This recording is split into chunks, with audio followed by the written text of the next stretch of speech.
Hello, Internet. Gino, that being Reno Greco here again with another episode of Deep Listens, and it's time to discuss Unravel 2. Not Unraveled 2, Unravel 2. The game that is for the PlayStation 4, Nintendo Switch, PC, and Xbox One. Features yarn buddies that are conjoined via umbilical cord. That, I assume, is what you call it when two yarn creatures are connected by a cord. And to discuss this, I'm joined by my two co-hosts. And we, little known fact, because we don't have video, we have always been joined by umbilical cords. That's true. It's been a terrible nightmare this whole time. And I'm joined by my first umbilical buddy, Pete Busby. Hello. Hey, what's going on, everybody? I picked the game, so obviously I'm excited to discuss it. I wish I had thought ahead of time to come up with some umbilical cord facts. I didn't. So instead, we're going to do rain scents. So the scent of rain, right, that we all enjoy so much, technical term for it is called petrichor, which they think... Wait, petrichor is not a type of heavy metal music? No. That'd be cool, though, right? Yeah. Just like about all the songs are about rocks. Yes. But no, it's the word for the scent of rain, and I think it's from this... basically, what would I call it? Substance called geosmin, which is pretty cool in and of itself. But the really cool part is that the human nose can detect it in concentrations as low as 5 parts per trillion. So we're actually better at sensing geosmin than sharks are at sensing blood in the water. Pretty cool. We can smell rain super good. Why is that relevant to our everyday lives? My guess is evolutionary thing? My guess is it's a water searching thing. Huh. Like, it was so important for us to find water, we wanted to be able to smell rain. But honestly, I have no idea. Huh. That would require some secondary research I didn't do as of yet. Mm-hmm. That would be a good explanation. I learned about petrichor from Doctor Who. It was relevant. Nice. I don't remember why. Doctor's great. Yeah. I heard that we don't know what petrichor or what that jasmine is, but one of the hypotheses is that it's bacteria dying. So what we are smelling is basically the screams of dying bacteria. Nice. Good. I'm sick of the bacteria thinking they're all that. Yeah, finally put them in their place. And that second voice you hear is M. Palladino. Hello. Also attached via umbilical cord. Yes, it was actually quite a process to untangle. We untangled Billy and then attached me. It was very painful. But it helps our cohesiveness as the show. Yeah, exactly. Can't get too far away from each other, which is both a blessing and a curse. So before we dive too far into Unravel 2, let's start with some community interactions. Woo-hoo. So why don't we start with, first, hey, we've got a Patreon. You can follow us and support us, patreon.com/deeplistens. It helps us fund this show and support all of the hosts and creating the show that we're making. So if you like the show and you would like access to our Discord, where we are chatting all the time, we've got all sorts of happenings, you can do so, patreon.com/deeplistens, and that'll get you access to our community Discord. Because this week, in the Discord report,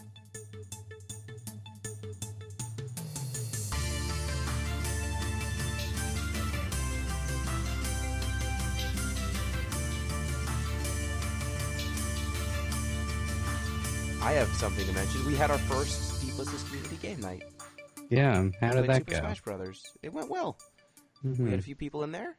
I played some Super Smash. I just downloaded it, and let me tell you, they don't unlock any of the characters when you first start that game. How many are there now? In the total game? Yeah, let's say, hypothetically, it's the maximum you could have. I think there's I don't think there's 100. I think it's close. That's too many characters. That's a preposterous number of characters. It's a lot. They're all there. Everybody's here.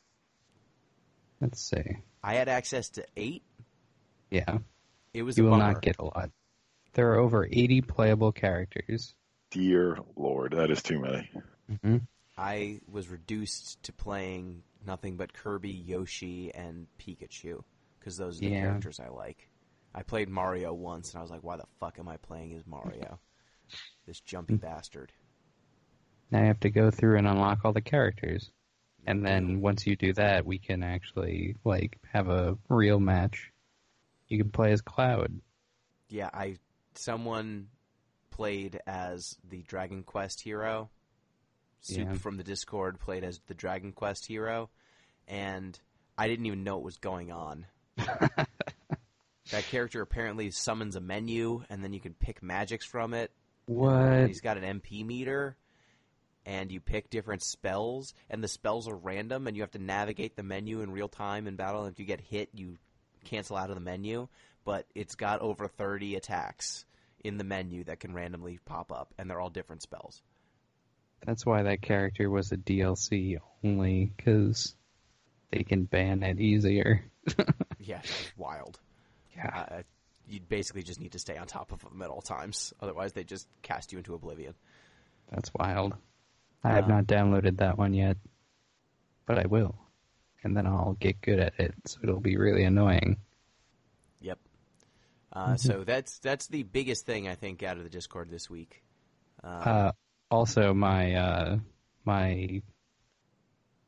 awful decision to put the gacha bot, that is also recent development. Yeah.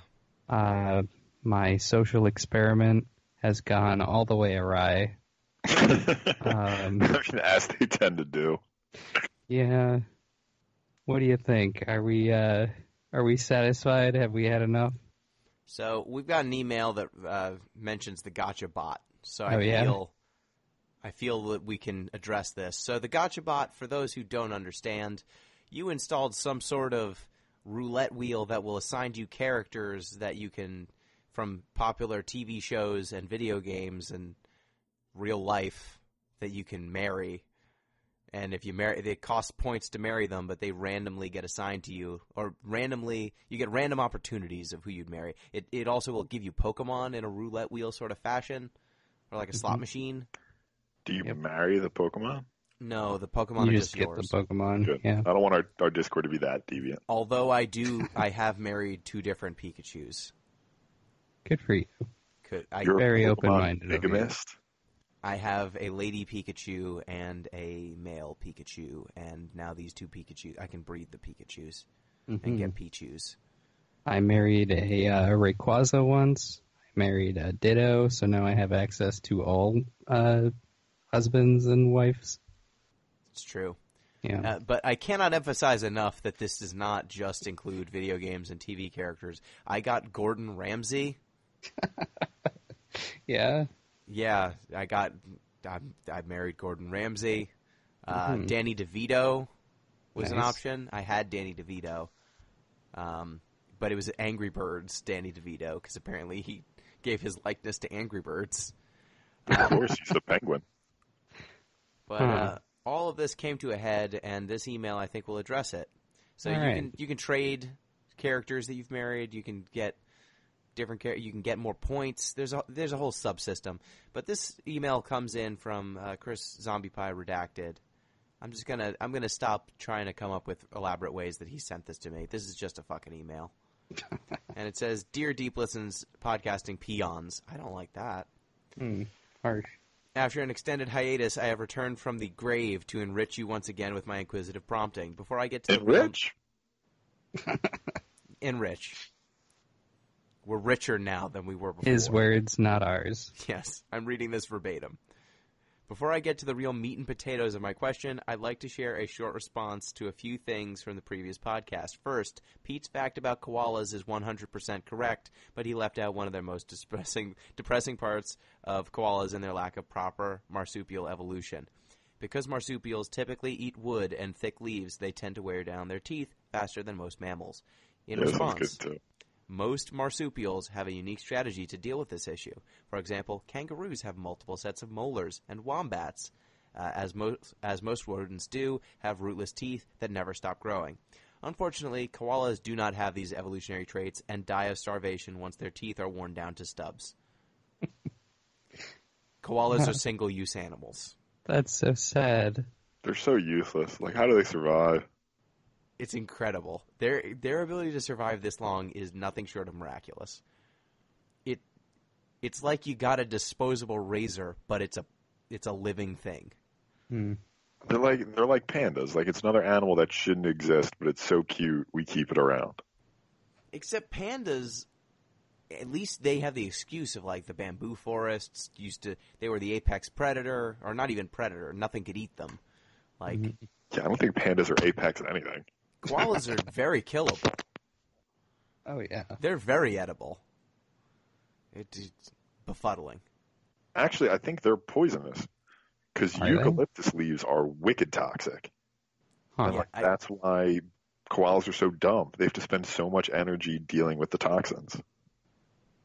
That's incredible. Okay, if they're incredibly poisonous, write in if you know why koalas exist. Please explain. Why are they still on this earth? Why has evolution not already weeded them out? Yes, We would like to know. And if the answer is Darwin us, himself should beat him to death with a stick. what'd you say, Pete? I said Darwin himself should have just beaten them to death with a stick. Obviously this is the only flaw in my theory. I need to deal with this now.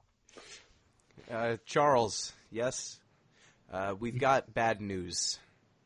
Yes? We've got this creature. It's called a platypus. We can't explain it, but it's apparently fit. Oh, fuck. Charles, why are you covered in animal blood again? This is ridiculous. Nature works in mysterious ways. All right, second part, continuing the email. To Gino, I want you to know that I am keeping this Vivi card. I'm never giving it to you, even if you offered me $1 million. Knowing I have something you want and it hurts you inside is all I need and want right now. So, this is in response to the gotcha game, the social experiment that M created. ZP got Vivi and immediately married Vivi, and then told me he would never give me Vivi, which meant that my Machiavellian plan must begin. I started my plan to get Vivi by marrying birds, Hatoful boyfriend birds, and dangling them. Of course it had to come back to these stupid pigeons. I acquired Orin from Final Fantasy X because ZP likes Final Fantasy X. I acquired multiple characters that I thought would entice him. I had Kyrie. All of these characters were available to me. He did not want any of them. And then another person on the Discord got Titus from Final Fantasy X, and I said, this is my chance. And so I engineered a trade claiming that I wanted to collect all of the Final Fantasy characters, and I traded Danny DeVito, my beautiful boy, to get Titus. And I told ZP, I will trade you Titus for Vivi. And he couldn't help himself, the damn idiot. And now I have Vivi and nothing matters. So this email is false. Yeah. ZP has gone against his one principle of holding on to Vivi. I see that you own Vivi right now. I do, and I always will. And you will never give him up until I Thanos snap everyone's wives. No! Which is a feature. Not that it matters, obviously, but just because I can't remember it now, it's making me think of it. Does Vivi have a gender? Or, are the black mages completely agendered? He is listed as male. He is treated as male. He is coded as male and uses male pronouns, I think. Okay. But functionally, they are genderless. Right, there's nothing to distinguish him from any, female acting? Female presenting. Presenting? Yeah, female presenting black mage. Yeah, there's no... Black mages are relatively uniform. Vivi's only difference is that he looks like a prototype. And some of them eventually develop individualized characteristics, like different heights and such, and personalities, but they do not reproduce sexually. So they don't have the same gender norms. They exist for a year. Thankfully, they do not impose that upon their kind. Now, continuing with the email. All joshing aside, I wanted to ask a question inspired by M on the Discord. M mentioned in passing, the spirits within inspired their mother or aunt to block M from playing a Final Fantasy game. Yeah. Well, I, too, have an exciting story of an adult vetoing a game I asked them to buy as a gift. Way back in 1998, one of my grandparents handed me a toy catalog from Toys R Us and asked me to draw a circle around anything I wanted for Christmas. Being a kid who only recently got a Nintendo 64, I circled The Legend of Zelda, Ocarina of Time, and nothing else. My grandfather looked at what I circled, and being the son of 2 Methodist ministers, said, and Gino has to read this in a Southern American accent, "That boy wears a skirt, and the only boys who wear skirts are homosexuals." I see. My grandfather had never heard of the Scottish or any subtropical culture. I'm sure if he had, that would have been fine. But in one fell swoop, my dreams of getting Ocarina of Time were dashed. If you were wondering, I had already tapped my Japanese grandparents, who would have been fine with the game, to get me the N64 in the first place. Anyways, I thought I would tell you this story, and maybe the rest of y'all would have a story about parents blocking you from playing a game when you relied on them to buy games. My parents didn't allow a system in the house until well after I was like, I think I was finally like 16 when I finally got a GameCube. Oh, wow. Yeah. Late in the game. Yep. So that's why when people are like, "Oh, this game was my childhood," I'm like, "Oh, I don't know." I had I was backgammon, I guess. Yeah, I had a Game Boy Color for my 10th birthday. I got it, and then my brother sat on it and broke the screen, and Just hate to see it. yeah, but that was like my first introduction into video gaming, and they never really like approved of any of my gaming habits, because it was back in the 2000s when it was like video game addiction. Oh, it's scary. But when I went off to college, they couldn't really stop me from buying like a PS2 and getting started with all that. So I guess the answer is all of them. All of them. Yeah. There was never a game I wanted when I was a kid that I didn't get, but I do remember I wanted to go to some movie. I don't even remember what the movie was, but it was either rated like PG-13 or R, and my mom's like looking at the things it's rated R for, and one of them was sex. And she's like reading this out, and then she goes, "Oh no, it's rated R for sex." And then she turns to me and she goes, "Well, if you can tell me about sex, we can go see it. What's sex?" And I'm just like, Jesus, forget it. I never want to go to the movies again. Like, this is way, way more than I wanted to deal with right now. You show me on this diagram what sex is, and then we can go to the movies. Right. It was like somehow we were having like a reverse talk that like suddenly I'm the one leading this dialogue. I was like, never mind. Just burn the How old were you at the time? Like old enough that I knew the answer, but young enough that I was like, I don't want to give it to you. Gotcha. Can I have dessert? Well, that depends. What's sex? Right. Like Explain it. that's suddenly going to be the trivia question that governs our household now. Mm-hmm. I'm glad that they understood you well enough to ask you a question you had the answer to, but just by asking it, they knew they could shut down any and all requests. Right, like she's like, Jesus, I don't want to go to the movies. What can I get to shut this kid up? Well, That for was me, actually a pretty good play on your mom's part. yeah, it's a boss move. Machiavellian genius. For me, I wanted to get Dawn of War, the Warhammer game. And my parents didn't stop me. My parents gave me permission, but my grandma was the person who was taking me to get it, and she had not communicated with my parents. Like, I had talked about it before, but there was a miscommunication between the two, and she briefly thought that I was manipulating her to get a game that my parents would not approve of. And I was like, no, I was like, I want to say at least like 16 or something. Like, I was old enough. It was rated M, but it was rated M for like violence and large scale RTS game violence. So I was just like, look, I'm sure it's fine. Trust me. I played Halo. This is all fine. My parents are fine with it. But for a brief moment there, she was like, I'm not getting you that. No, I'm not getting in trouble with your parents. I was like, okay, fine.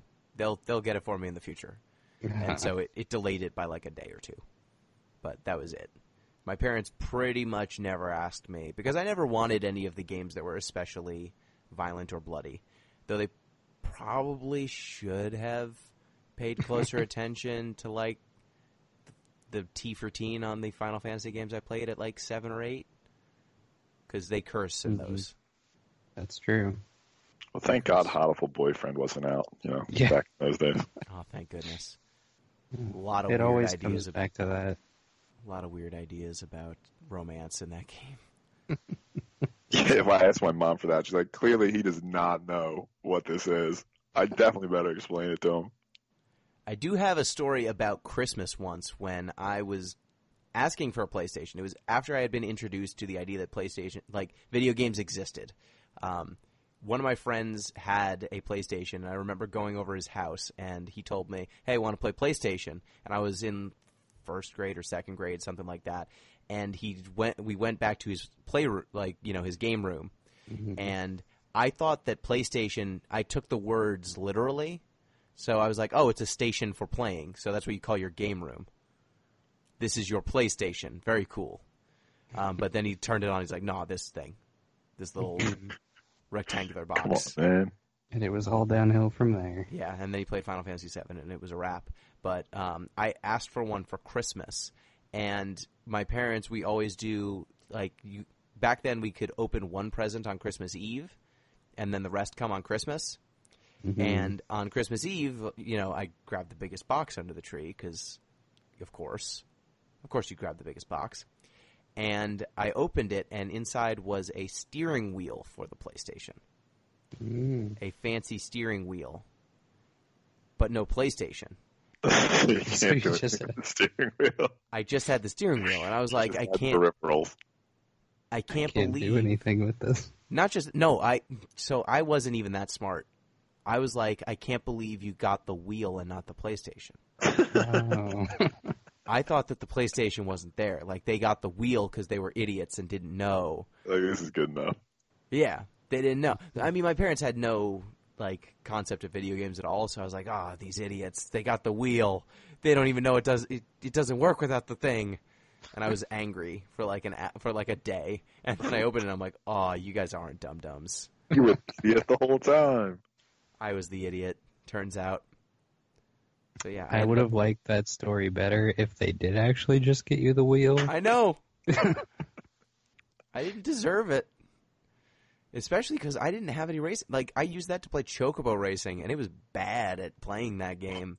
Dude, I can't imagine more Gino thing to use the wheel for than Chocobo Racing. Yeah. I didn't like Gran Turismo. They got it for me. They got me Chocobo Racing, Final Fantasy VIII, I think Toy Story 2, and a PlayStation. I think those were the games that I started out with. And so, yeah, I was doing sick drifts with my steering wheel. I don't know where that steering wheel is, but I hope it's still in my home. My parents' home. So without further ado, let's go to we got another email from Jonathan Snow. And that's great. He said of the Final Fantasy movie, I remember back when I was a kid, one friend of mine said to me, there's a Final Fantasy movie. I went to the video club to rent it. I saw the cover. I was like, oh man, is this a Final Fantasy VIII movie? Is that girl Renoa? And then LOL, no. They should make a video game, not movies. Yeah. Thank you, Jonathan Snow, for your continued contributions. Thanks, Jon Snow. Hope it works out for you in the sequel to Game of Thrones. Yeah. All right. So without further ado, let's discuss Unravel 2. Pete, you picked it. So what's in Unravel 2? Okay, so in Unravel 2, you play as two Yarnies. They are tiny anthropomorphic yarn creatures.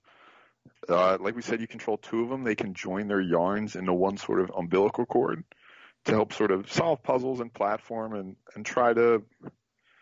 Basically, they fall overboard in a storm, and they're trying to navigate through these memories, it seems, in this lighthouse, while a sort of shadowy human story plays on in the background. Make sense? So you're literally platforming in the foreground. It's always two-dimensional, but then in the background there will be figures, and literally shadowy figures. Mm-hmm. They're translucent and move around. You never interact with them directly, but sometimes environmental puzzles will cause things to happen in the background. You're pretty much just following these little, almost firefly-looking lights. Sparks, yeah, some sort of light show that shows you where to go. And most of the platform elements are basically moving one Yarny and then you moving the other one and trying to figure out how, as a team, they can work together to get through these puzzles. Yes. So the original game, Unravel, I believe was multiplayer exclusive. Yes, it was exclusively co-op, whereas this one is single player or co-op. Yes. So did anyone get a chance to try this game in co-op? I did not. Nor did I. I just did. So Oh, yeah? I will say, I played with my partner, and she is not super into games, but I will say Unravel it did not stress her out. That's usually the problem, is when stuff gets competitive or she's not really super fluent with video game controls, it tends to just be a stressful experience and not at all pleasurable as a result. So Unravel having a nice blend of cooperation and mechanics that can kind of get you around not being super dexterous with your fingers, it's nice. This game, I think, is a great co-op experience, and if I had played more of it, we got through the first level very easily, very smoothly, and I think many of the most difficult parts of this game can be navigated by one player if needed, because your characters can fuse into one Go-Tanks of yarn, though you do not gain the powers of both yarnies. That would be very cool, though. I guess you do, but I mean, their powers are just identical. Yeah, they're identical. You don't get double the yarny powers. You just navigate. You move a little bit easier. So all of the most difficult platforming sections do not require multiple characters to be on screen at the same time, and most of the puzzle sections are not timed.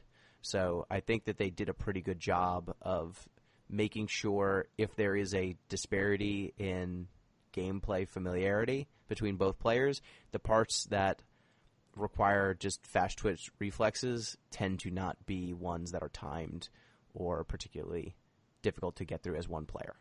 Yeah, it's almost more like a puzzle game than a platformer.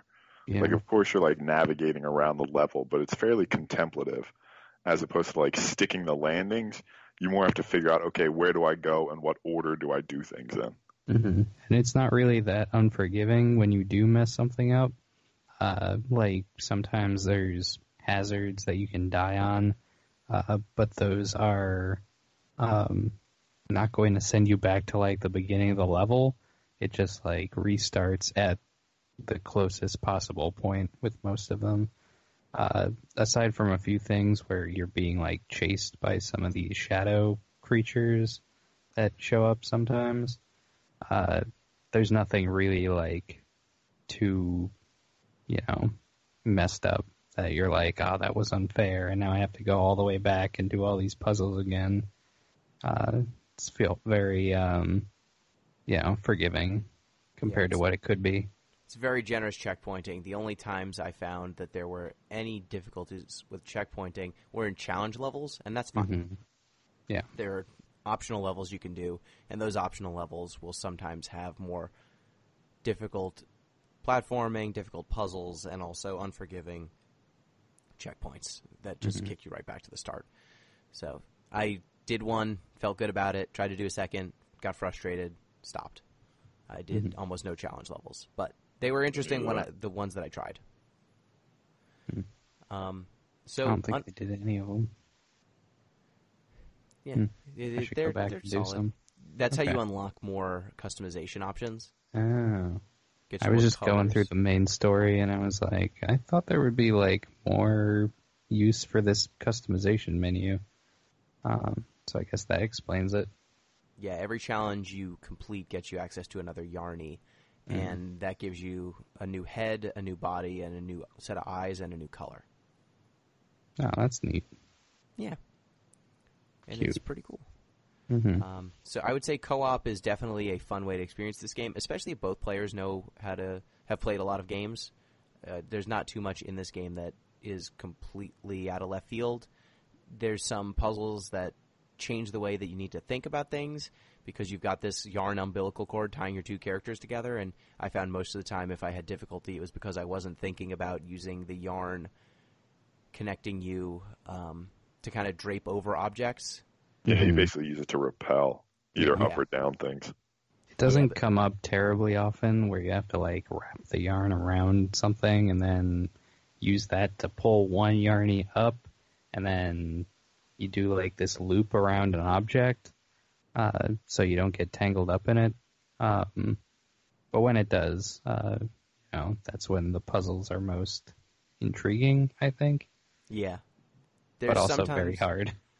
Like, most of the game involves almost Bionic Commando style lassoing or grappling onto points and then swinging, or kind of allowing one Yarny to rappel down and then swing using the other Yarny as kind of the grapple point. That's most of the puzzles in the game, but a handful of them will involve multi-layered kind of moving objects or pulling levers, and those can be kind of difficult because your yarn buddies, your Yarnies, as they move further away from each other, they will unravel until they are a minimum kind of size, and then they will not be able to move further apart. So you're completely tethered to like a maximum distance, and because of that, you need to make sure that you're kind of gradually moving together. You can't just divide and conquer on anything. While we're on the subject, it's an interesting sort of ontological question, like about when a Yarny starts to exist and ceases to be. Because like you have this weird sort of emergent property where if it's just yarn, it's nothing. It's yarn. But if you pile enough yarn together and in the correct way, suddenly it's a conscious living organism. It just sort of becomes an interesting question of, okay, what properties of yarn are such that when it accretes, it creates a Yarny? Now, obviously, I don't think the game's interested in this question or has any answers for this question, but it's just something I started to muse on while I was playing. Yeah, and I really appreciated how the further away the Yarnies get from each other, the more basic and bare they become. And it was interesting to see this game that, and I think we'll go over it a little bit later, kind of one of the running themes of the story is togetherness and overcoming obstacles through companionship. And absolutely. The two Yarnies quite literally become less of themselves the further they are apart, and they are the most effusive and expressive when they are close to each other, especially after they've been separated. And the game does an excellent job through animations of making this clear. Like moments when you have a puzzle that requires one Yarny to kind of go off on its own and pull a lever or do some sort of platforming puzzle to allow the other Yarny to climb back up. Whenever they get reunited, the Yarnies will kind of hug, like, "Oh my goodness, we've been gone so long. Let me get you up here." Like anytime you pull a Yarny up over a cliff or something, they will kind of first gingerly help the other one up, and then they'll hug for a brief moment and keep moving. It's so cute. It is, and whenever you solve a puzzle, when one Yarny solves a puzzle, the one who's not solving the puzzle will like jump and pump its fist in the air, like "Way to go, buddy!" And all these little subtle movements and motion and animations of these characters that do not speak and never really emote beyond that, they do such an excellent job. There are games that have characters speak for hours that do a worse job of making their characters feel like real people. I think if I recall, too, when their yarns first join, like the umbilical cord first unites the two Yarnies, that's what creates that spark that then guides you throughout the rest of the level. So like even the very guiding light comes from their connection. Again, if I recall. Usually when the like you're just playing through the level, the camera is also really zoomed out. So they didn't have to have these little things have all those expressive features, but the fact that they did, when you start to notice it, you see it more and more. You're like, oh, they're so cute. I want a little yarn thing. I think they're available. I'm just going to make one. You guys want one? I really do.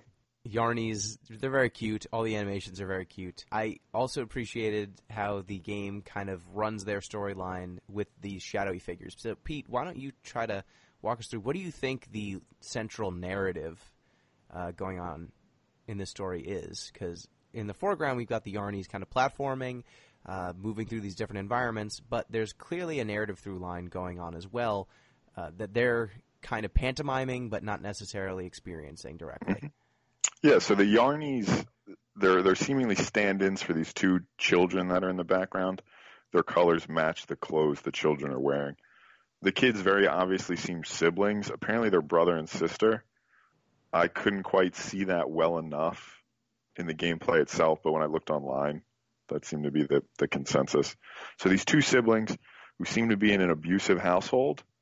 You see scenes of I think their father yelling at them in their house, and they escape. They sort of run off. There's a later scene where they're at what basically seems like a hoedown. It's like a dance in the woods.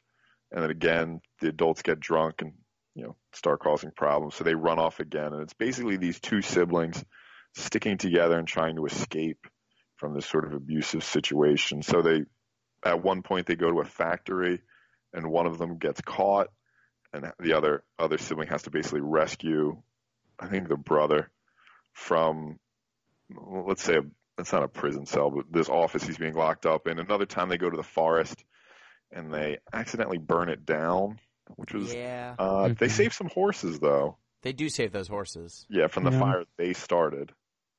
And finally they go and they restart this mill. It might even be the lighthouse on this island that the dam had stopped the river and it was no longer working.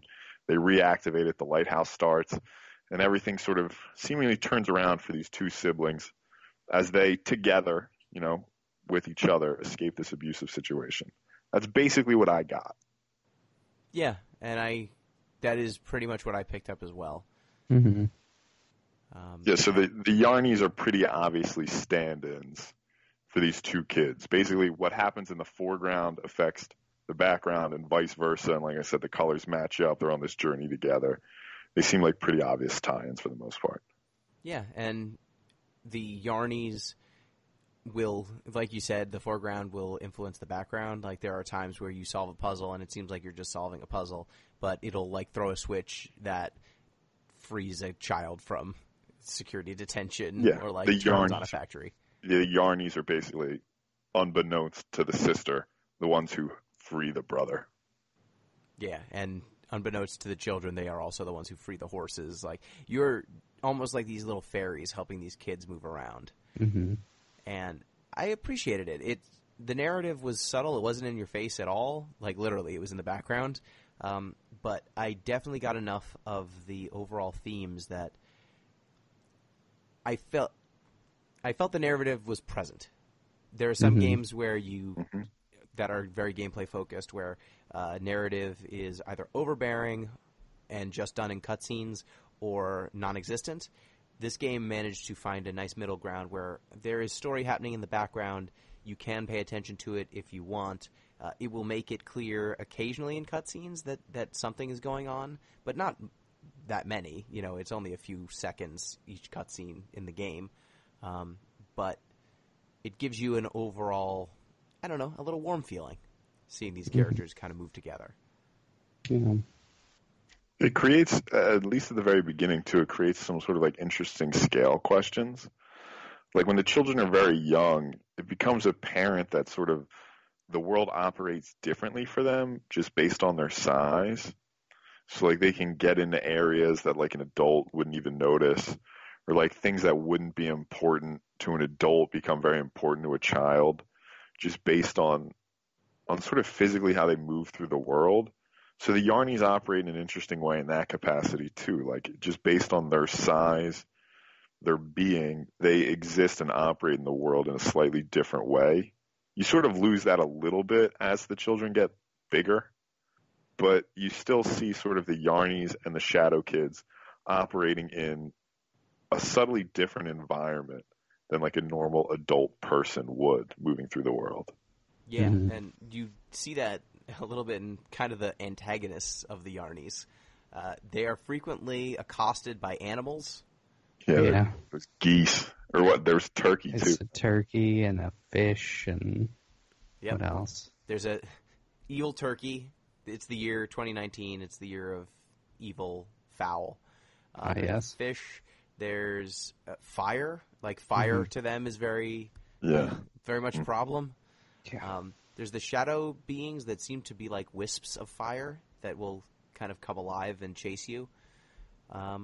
I don't know if Those there's any shadow other... things are fucking dicks. They are. Just- They suck. They're the worst. They'll chase you around and just...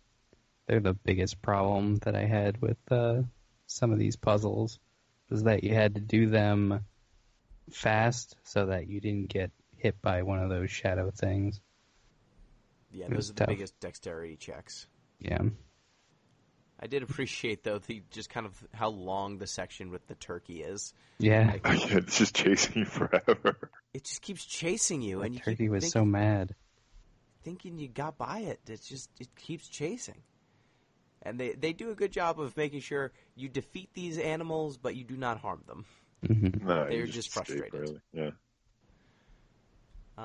So, towards the end of the game, and really in the end of the game it gets a little bit more didactic. I think it gets more explicit. Definitely in the final credits, but the last level for me, when you let the river go and you have this mill, I guess, getting re-energized, and this town getting re-energized. Yeah, and the lighthouse goes back on, yeah.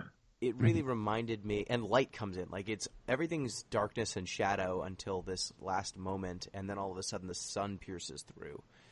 And I couldn't help but remember the end of Journey, for those who have finished it. The final level called Apotheosis. And it has a very similar turn to Unravel 2. So in Journey you gain, spoilers for the last level of Journey, in the very last level it's kind of after the downward action. You have a rebirth moment, and you gain the ability to fly infinitely in that game. And in Unravel 2, the final level gives you access to a double jump. Mm-hmm. And then became... a secondary burst, too. You get like a double jump and then a jump reset. Yeah. And your reset happens if you wall jump or if you like lasso onto things. So the last section, you're kind of moving with the river, jumping, double jumping, swinging off of invisible tethers that are just kind of floating in the air. And it gives this sense of momentum and freedom and flow that the rest of the game doesn't necessarily have, that I thought was some of the most fun I had with the game in toto. It's just incredible to see this moment of freedom and expression tied together thematically and mechanically. Yeah. The parts of the rivers, too, reminded me, especially when you juxtapose them against the mill levels, not the mill levels, the factory levels, or even like the city levels. So most of the most sinister, dark, sort of dangerous moments of the game occur in these sort of industrialized settings. Whereas the more hopeful, the more uplifting, the more just sort of light and fun happen out in nature, in the woods, notwithstanding the fire, and in the river where you're just sort of going along with the flow. And it reminded me a lot of sort of theories of environmental psychology. So environmental psychology is basically just the way our environment changes us and the way we change our environment. So basically it's the reciprocal interaction between the two. And when they were first coming up with this stuff, a lot of the applications were for hospitals, sort of like what to do to make sick people feel as good as possible. And one of the things they really found was nature. Like you give people big bay windows or let them spend as much time outside as you can, they'd end up feeling a lot better. And it seemed like the game was sort of operating on that same premise here. Like the industrial settings were the most violent, most dangerous, whereas like the outdoor ones, sure, you get chased by a turkey, but it seems a lot lighter, a lot more fun. Yeah, even the section where you're getting chased by a fish, there's this gigantic sunset happening in the background, reflecting off the lake. That level with the lake is just really visually stunning. Mm-hmm. Yeah, it really is. It's a weird sort of like reverse domesticity, where like these kids are experiencing their worst times at home, presumably because their father's abusive. Whereas when they escape that and get out as far as you can, like into the wilderness, things really start to turn around for them. Yeah, and even the industrial sections, I think if I was reading the crates that you see in the industrial section in the factory, it seemed like it was a bullet factory. Was I wrong about that? Oh, was it? I have no idea. I didn't even try to read the crates. That'd be very interesting if it were. There was on the crates, it looked like either a wine bottle or a bullet. Like it was that kind of conical shape with a thin end at the front. Yeah, you could do an Right. interesting reading on either, given that it seemed like when people started drinking at the hoedown, that's when things got out of hand. If it was an alcohol factory, that would be interesting. With the narrative of like an abusive household. Yeah, exactly.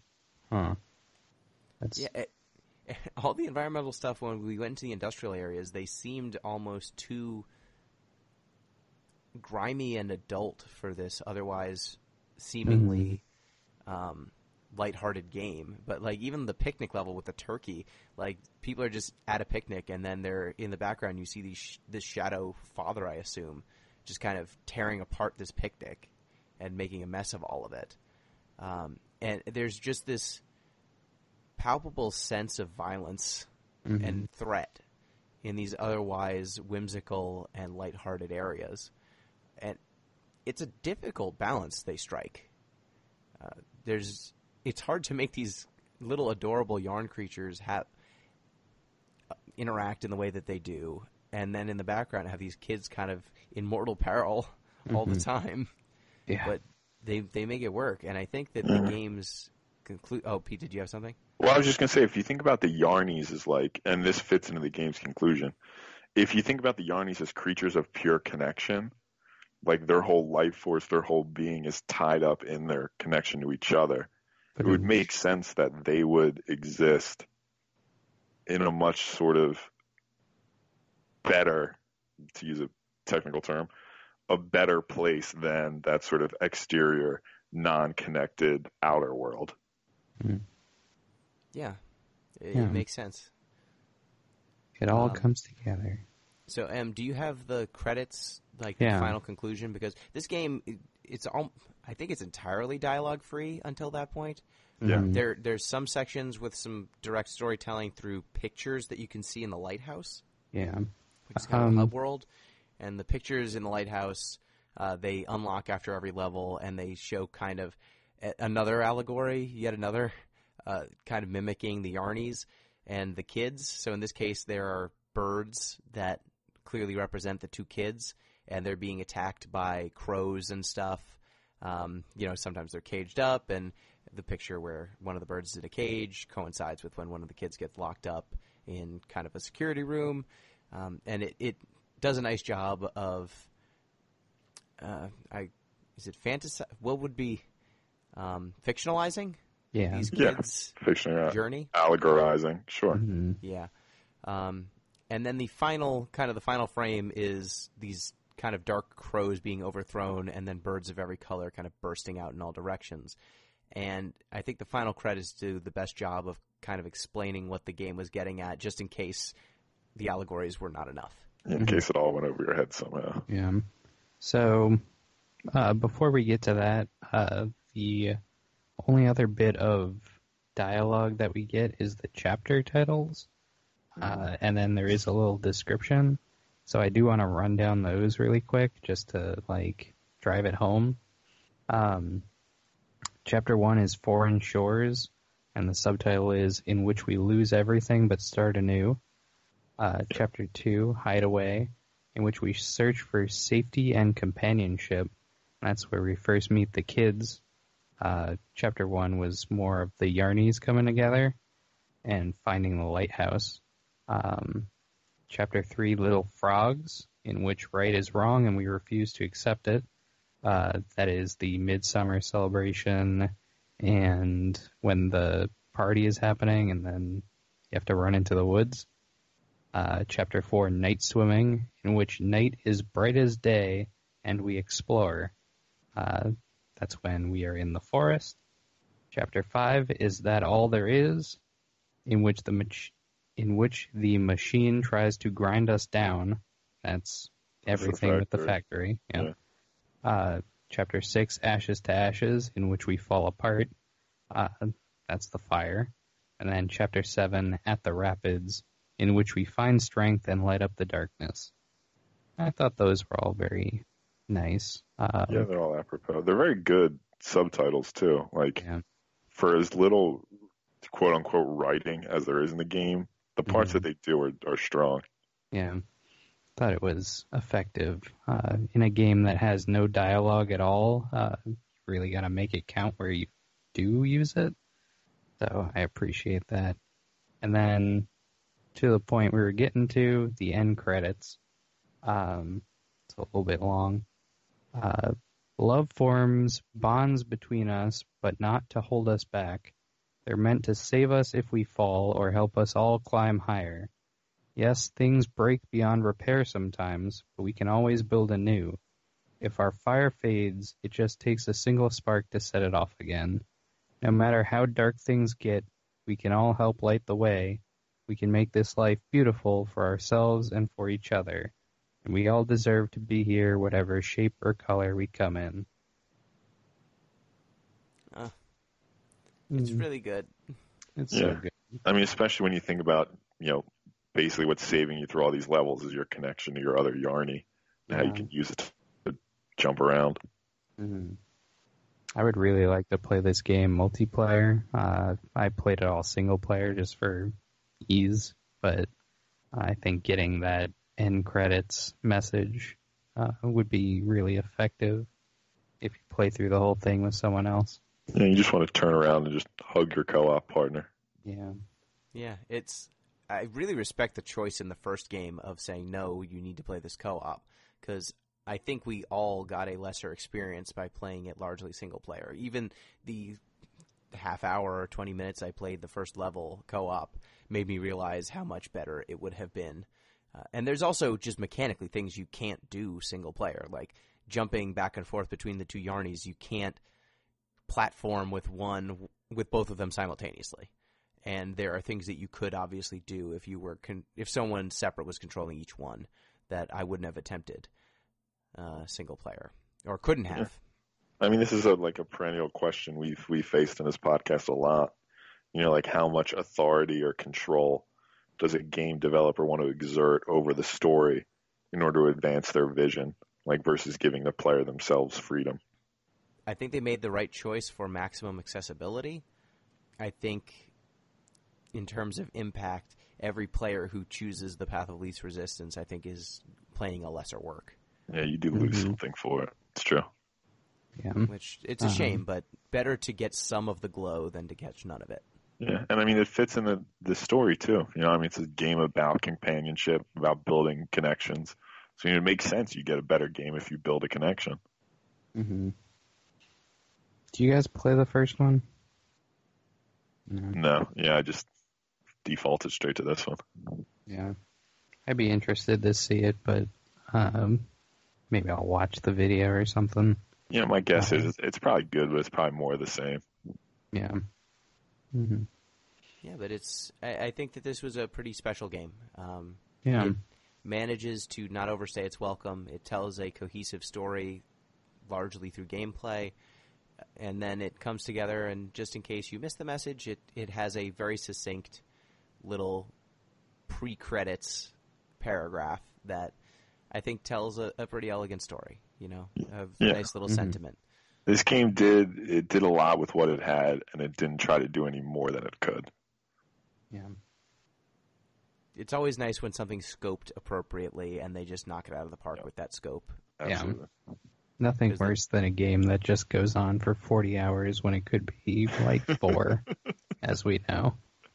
As we know, and there's nothing worse than scoping yourself, just scoping way too big and only really executing on, 10% of it.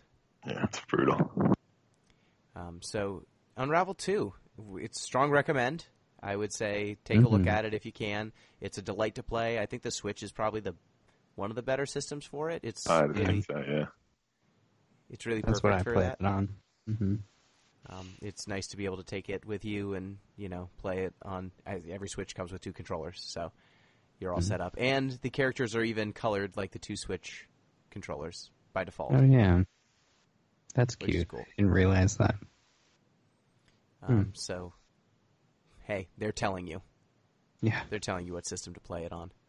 Though I did have a moment there when I had my 2 Yarnies colored green and blue, and in one of the levels, green and blue were the dominant colors, so I just could not notice Just a lost. bunch of grapple points. Uh-huh. Like, I didn't notice that they were there. Playing on hard mode. Yeah, and then I changed my Yarnies to pink and, like, bright yellow, and I could see every grapple point. That's smart. I should have done that. So that's it. I think that's it for Unravel 2. Any final thoughts?